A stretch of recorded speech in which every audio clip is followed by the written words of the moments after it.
Assalamu alaikum, my dear students. I hope all of you are fine. Today, our topic is extraction of minerals, chapter number 3rd, minerals and power resources of your geography book, class 8th, and page number is 34. Extraction of minerals. In last lecture, मैंने आपको explain किया mineral types of minerals कि किस तरह से minerals जो है कितने टाइप्स हैं उनके। बोलिए कितने टाइप्स हैं? 2 types. Very good. Metallic mineral and second one is non metallic mineral. फिर मेटेलिक मिनरल की जो है उनकी और 2 टाइप्स है, ferrous minerals and non ferrous mineral. जैसे कि मैंने आपको कल बताया कि मेटेलिक मिनरल जो है they contain metal in raw form as compare to non metallic mineral they do not contain any type of metal, इसीलिए उनको नॉन मेटेलिक मिनरल्स कहते हैं। मेटेलिक मिनरल जो है उनमें मैंने एग्जांपल आपको दी आयरन ओर की, बॉक्साइट की, मैंगनीज ओर की, वो एग्जांपल्स है। और मेटल मिनरल में एक बात आपको और याद रखनी है जो बहुत इंपॉर्टेंट है, that the substance are hard, metals are hard substance and they conduct heat and electricity. ये इसका एक कैरेक्टरिस्टिक फॉर्म है। और दूसरा कैरेक्टरिस्टिक फॉर्म ये है कि ये बहुत शाइनी होते हैं, लस्टर शाइनी होते हैं इस तरह से। अब इसके टाइप जो है ferrous minerals and non ferrous mineral. Ferrous minerals जो है मैंने आपको बताया दोज मिनरल्स जिनमें आयरन हो उनको फ्यूरस मिनरल्स कहते हैं, और non ferrous minerals does not contain any type of iron, तो इनको नॉन फ्यूरस मिनरल्स कहते हैं। जैसे फिर उसके बाद नॉन मेटेलिक मिनरल की एग्जांपल मैंने आपको दी। जैसे नॉन फ्यूरस की बताऊंगी अभी एग्जांपल, सिल्वर है, कॉपर है, लेड है, गोल्ड है। They are non ferrous mineral, they do not contain any type of iron, इनमें आयरन जो है वो पाया नहीं जाता है। और फ्यूरस मिनरल जो है लाइक आयरन और खुद एक फ्यूरस मिनरल है, मैग्नीज है, क्रोमाइट है, क्योंकि इनमें जो है वो आयरन है इसलिए इनको फ्यूरस मिनरल्स कहते हैं। नॉन फ्यूरस मिनरल जो है सिल्वर है, कॉपर है, लेड है, तो ये जो है ये नॉन फ्यूरस मिनरल है। इसी तरह से नॉन मेटेलिक मिनरल में लाइमस्टोन आता है, जिप्सम आता है, और some examples of non metal. अब असल में आज जो हमारा टॉपिक है वो एक्सट्रैक्शन ऑफ मिनरल्स। मिनरल्स हमारे पास है, आपको मैंने पढ़ाया कि मिनरल्स जो है किसी एक जगह पे हमें नहीं मिलते हैं, ये कोई इंसान नहीं बनाता। ये मिनरल्स जो है they are created by natural process, ये नेचुरल प्रोसेस से क्रिएट हो जाते हैं and without any human interference, इनमें ह्यूमन इंटरफेरेंस कुछ भी नहीं है। तो ये मिनरल्स जो है ये जो है नेचर हमें प्रोवाइड करता है, और ये किसी एक जगह पे हमें नहीं मिलते सारे मिनरल्स। ये जो इनकी डिस्ट्रीब्यूशन है जो है वो इस ज़मीन पे जो है अलग अलग जगहों पे हमें मिलते हैं। तो इस तरह से आज हम देखेंगे ये मिनरल्स अगर हमें किसी रॉक में मिलते हैं तो हम इसको किस तरह से एक्सट्रैक्ट करेंगे, किस तरह से हम वहाँ से निकालेंगे, या किसी सी बेड में है तो किस तरह से हम इन मिनरल्स को वहाँ से निकालेंगे और इंसान जो है अपने लिए इसको इस्तेमाल कर सकता है। तो इस तरह से एक्सट्रैक्शन ऑफ मिनरल्स जो है वो 3 टाइप्स की होती है, mining, drilling and third one is enquiring.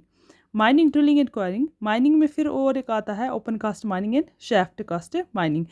तो अब हम पहले देखेंगे माइनिंग किसको कहते हैं।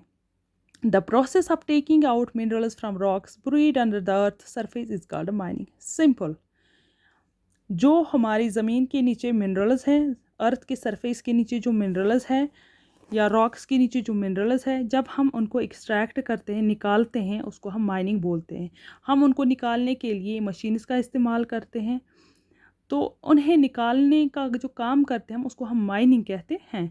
तो minerals that lie eight shallow depth, जो मिनरल्स ज़मीन की सतह के थोड़े से नीचे होते हैं, थोड़े से नीचे, ज़्यादा डीप नहीं, थोड़े से नीचे होते हैं। Taking out by removing surface layer, जो ज़मीन की ऊपरी तह होती है, हमें ऊपरी सरफेस होती है, हम उनको वहाँ से निकालते हैं, तो उसको हम ओपन कास्ट माइनिंग कहते हैं। इस तरह से मैं आपको समझाऊंगी। Open cast mining for example, ये हमने यहाँ पे ज़मीन ली, ये जो है ये ज़मीन है, इसके नीचे थोड़ा सा ज़मीन के बेड, इसकी सरफेस जो है इसको हमने हटाया, जो मिनरल्स है वो ज़्यादा डीप नहीं है, वो ऊपर ही सतह में है। तो इस तरह से जो क्रस्ट के नीचे हमें मिनरल्स मिलते हैं, तो उनको हम जब हम इनको निकालते हैं किसी मशीन के ज़रिए, तो इसको हम ओपन कास्ट माइनिंग कहते हैं। तो दूसरे है shaft. Shaft mining. Shaft mining होते हैं उनको कहते हैं जब मिनरल्स जो है वो किसी ज़्यादा डेप्थ में हो, हमें ज़मीन के बहुत नीचे तक जाना पड़े और हमें वो ज़मीन से किस तरह से निकाल, जैसे ऑयल, क्रूड ऑयल है, या हमें हमारे पास ये क्या कहते हैं कोल है, ये हमें ज़मीन के नीचे से हैं रॉकी फॉर्म, तो इनको किस तरह से निकाल, हम बोर्स बनाएंगे, जिनको बोर्स बना डीप बोर्स बनाएंगे, बड़े बड़े सुराख गड्ढे खोदेंगे, तो उनको हम उसके थ्रू बाहर निकालेंगे, तो इसको हम शैफ्ट्स कहते हैं। तो यू हैव टू शैफ्ट्स जो है have to be made to reach mineral deposits that lie at the great depths, जो ज़्यादा ज़मीन के ज़्यादा नीचे होते हैं उनको हम शैफ्ट्स के थ्रू निकालते हैं। तो this is also called a shaft mining. इसी तरह से जैसे कि पेट्रोलियम है, नेचुरल गैस जो है ये ज़मीन की ऊपर सरफेस पे हमें नहीं मिलते हैं, ये बहुत डीप सरफेस में होते हैं। ख़ासकर जो हमारे पास ये होते हैं अर्थ के नीचे जो है डीप सरफेस पे, deep wells are bored to taken out, this is called drilling.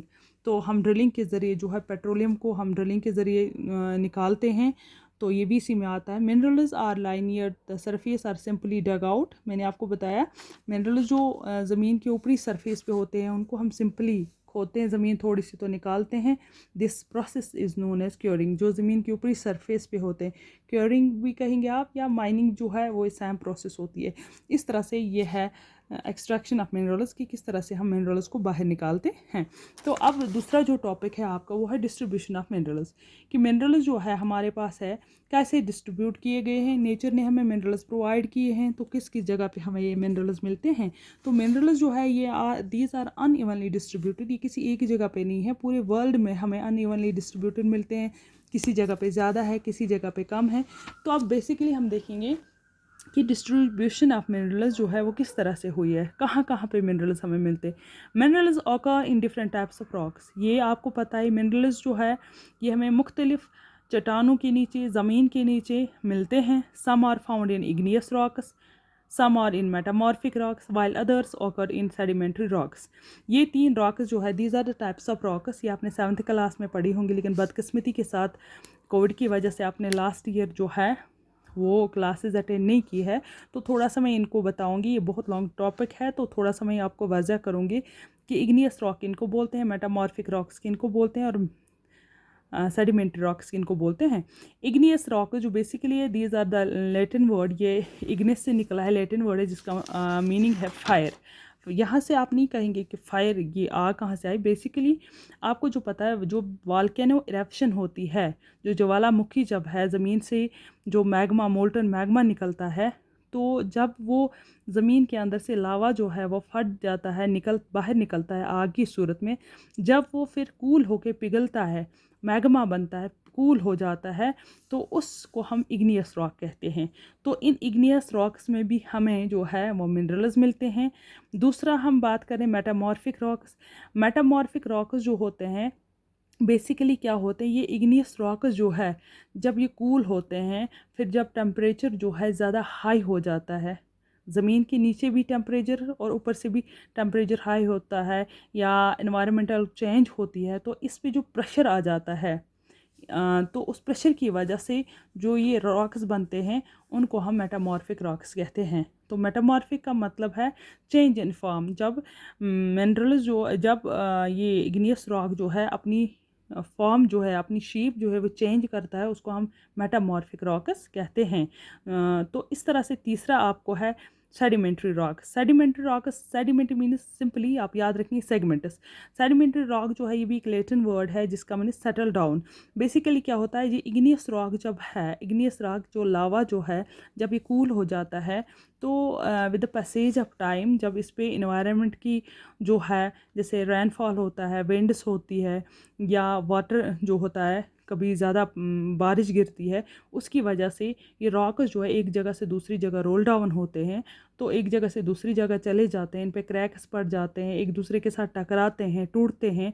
तो उस वजह से जो ये फ्रैगमेंट्स में टुकड़े टुकड़े होकर एक जगह से दूसरी जगह जाते हैं, जो ये लूज़ फ्रैगमेंट्स होते हैं ये एक दूसरे को कंप्रेस करते हैं और बहुत हार्ड होते हैं, तो एक नई शेप, नई फॉर्म बनाते हैं, जिनको हम सेडिमेंट्री रॉक्स कहते हैं।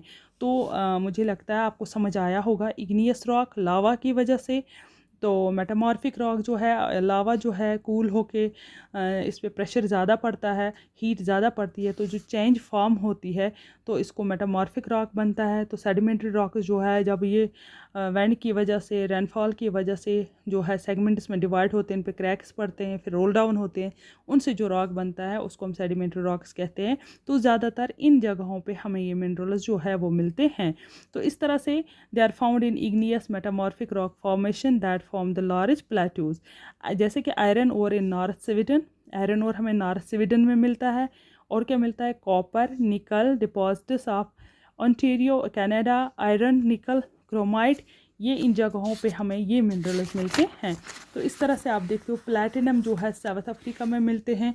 इस ये example are the examples of minerals found in igneous rocks. ये सारी एग्जांपल जो मैंने आपको बताई, ये इग्नियस रॉक्स की, लावा की वजह से ये हमें ये चीज़ें मिलती हैं। इसी तरह से दूसरा है मेटामॉर्फिक रॉक्स और sedimentary rock formation. Plains and young fold mountains, ये प्लेन एरियाज पे मिलते हैं, वो रॉक्स में मिलते हैं। Young fold mountains contain non metallic minerals, यहाँ इन जगहों पे हमें नॉन मेटेलिक मिनरल्स मिलते हैं, like limestone deposits of Cussass region of France, manganese deposits of Georgia and Ukraine, and phosphate beds of Algeria are some examples. Mineral fuels such as coal, petroleum are also found in a sedimentary strata. तो mineral petroleum जो है वो sedimentary strata में हमें मिलते हैं। तो I think it is enough for today. कल हम इंशाल्लाह नेक्स्ट लेक्चर में हम देखेंगे हमारे एशिया में जो है कौन कौन सा मिनरल मिलता है और कहाँ पे लोकेट होता है। इसी तरह से फिर यूरोप में कहाँ पे कौन सा मिनरल मिलता है, नॉर्थ अमेरिका में हम देखेंगे, और साउथ अमेरिका, अफ्रीका, ऑस्ट्रेलिया, तो हम देखेंगे फॉरेन कंट्रीज़ में कहाँ पे हमें ये मिनरल्स मिलते हैं।